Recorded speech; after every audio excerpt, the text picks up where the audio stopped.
We all wrestle with fear. Fear of the unknown, fear of failure, fear of making the wrong move. But fear, left unchecked, breeds inaction, and inaction is the silent thief of dreams. If you're hesitating on a decision or stuck in a loop of uncertainty, here's a powerful framework to break free. What's the absolute worst that could happen if you took the leap you're considering? Write it all down in vivid detail.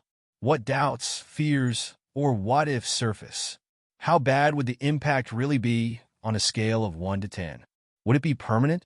Most of the time, the worst-case scenario isn't as devastating as we imagine. Mark Twain's words ring true. Most troubles never happen.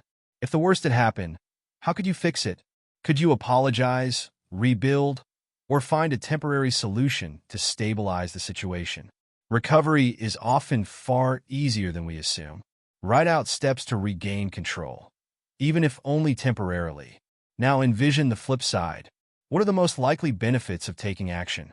Could you gain confidence, freedom, or a better quality of life? Assign these outcomes a score from 1 to 10. How probable are they?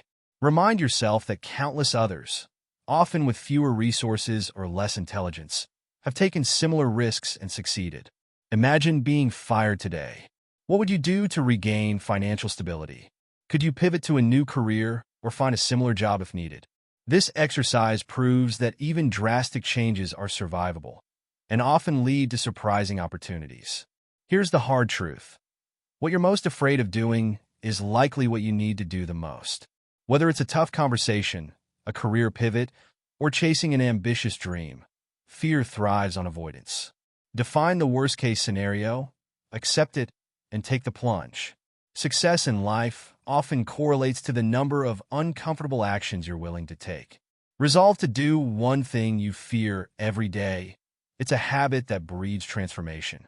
Fear of action is obvious, but what about the hidden cost of doing nothing?